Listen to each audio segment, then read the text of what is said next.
जय श्री सद्गुरुदेव। बच्चों, जय माता दी। गुरु मेरो आधार देवी माँ काली की बेटी में आप सबका स्वागत है। मंगलवार के दिन संकट मोचन हवन के दौरान कुछ ऐसी घटना हुई जिसकी वजह से बच्चे परेशान हो गए। थोड़ी सी भूल ने बच्चों को परेशानी हासिल करवा दी। उसके लिए मैं आप लोगों से कहना चाहूँगी, बच्चों हमेशा ध्यान रखो कि कभी भी कोई भी तुमको एहसास होता है, चाहे आप बालाजी का हवन कर रहे हो या जाप निकाल रहे हो, तो आपको अगर किसी भी प्रकार की कोई भी आहट या फिर आपको छूने की चीज़ एहसास होता है तो आप कभी भी घबराएं नहीं। अपना जाप पूर्ण कर लें या फिर अपनी जो भी प्रक्रिया है कि जैसे आप हवन कर रहे हैं तो हवन पूर्ण करने के बाद ही आप उठें। अगर आपको लग रहा है कि पीछे से कोई तुमको टच कर रहा है या आपको लग रहा है कि आपको किसी ने छुआ है या फिर कोई आपको परेशान करने की कोशिश कर रहा है या किसी भी प्रकार की आपको दूसरे रूम से कोई आवाज़ सुनाई दे रही है, छन छन की आवाज़ हो या फिर चिल्लाने की आवाज़ या फिर रोने की आवाज़ या आपको आवाज़ देने की आवाज़, पर आपको उस चीज़ को सुनना नहीं है। क्योंकि अगर आप हवन कर रहे हो या फिर यज्ञ कर रहे हो तो ऐसी आवाज़ें आपको अक्सर सुनाई देती हैं और उन आवाज़ों में एक काम होता है, जो गढ़ होते हैं हमारे भगवान के, माता रानी के, वही गढ़ आकर के हम लोगों को परेशान करते हैं। अगर आप इस चीज़ को छोड़ करके, हवन को छोड़ करके आप उठ जाओगे तो वो चीज़ आपको भी ख़त्म कर सकती है या समाप्त कर सकती है। या बच्चों, हम लोग साधनाएं करते हैं तो साधनाओं में भी हम लोगों के साथ ऐसा होता है कि साधनाएं पूर्ण ना होने से पहले ही काफ़ी चीज़ें हम लोगों को परेशान करने लगती हैं। आकर के कहीं आवाज़ सुनाई देगी तो कहीं छन छन की आवाज़ सुनाई देगी, तो कहीं आपका नाम लेकर कोई पुकारेगा तो कोई आपको छू करके चला जाएगा। या कभी कभी ऐसा भी होता है कि हवा का झोंका आता है, ठंडा सा हवा का झोंका आपको छूता है। ये भी चीज़ें होती हैं।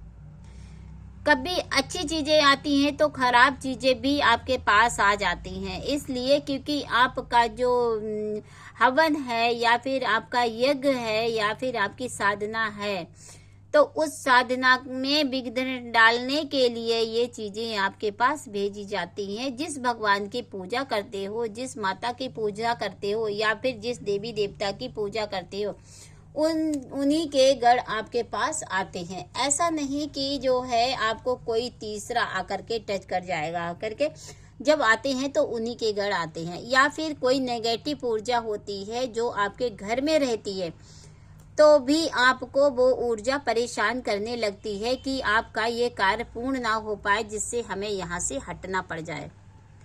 तब भी आपके पास ये चीज़ें बहुत सारी होने लगती हैं। तो इसके लिए भी मैं आप लोगों को यही बताना चाहूँगी कि बच्चों कभी भी घबराए मत, क्योंकि नेगेटिव ऊर्जा भी आपके घर को छोड़ने से पहले आपको परेशान करना स्टार्ट कर देती है।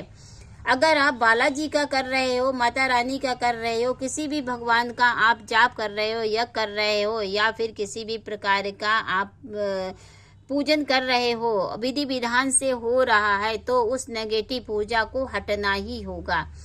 हटने के कारण वो आपको तकलीफ देती ही देती है। तो उसके लिए आपको क्या करना होगा, सबसे पहले आप अपने आसन को सुरक्षित कर लें। आपको जो है सुरक्षा कवच लगा लेना है और सुरक्षा मंत्र से अपने आप को बांध लेना है, अपने आसन को बांध लेना है। इससे क्या होता है, आपको ना तो कोई चीज़ छुएगी ना टच करेगी और आपका पूर्ण कार्य भी हो जाएगा, आपका जाप भी पूर्ण हो जाएगा और यज्ञ भी पूर्ण हो जाएगा। इस तरीके से आप आगे बढ़ सकते हो और पूजा पाठ को और भी तीव्र गति से बढ़ा सकते हो। मेरी बातों को कैसा लगा आप हमें कमेंट करके ज़रूर बताइएगा। अगर आप पहली बार मेरे चैनल पर आए हैं, पहली बार आप वीडियो को देख रहे हैं, तो और लोगों को भी शेयर करना और सब्सक्राइब जरूर कर देना। और हाँ, सब्सक्राइब के पास जो है बेलकन घंटी होती है उसको प्रेस कर दीजिएगा, जिससे आपको मैं कोई भी अपनी न्यू वीडियो डालूं तो आप लोगों के पास पहुंच जाए। उसके लिए हमारा वीडियो देखने के लिए धन्यवाद और बहुत बहुत शुभकामनाएं कि आप लोगों को माता रानी गुरुदेव कृपा बनाए रखें। और होली का टाइम है, कल होली है। जय श्री सद्गुरुदेव, जय माता दी, हैप्पी होली बच्चों। माता रानी गुरुदेव प्रभु सब पर कृपा बनाए रखें। बालाजी भगवान हमारी कृपा बनाए रखें। सब बच्चों को हैप्पी होली और सब बच्चों को ढेर सारी शुभकामनाएं। जय माता दी, जय गुरुदेव, जय हो प्रभु।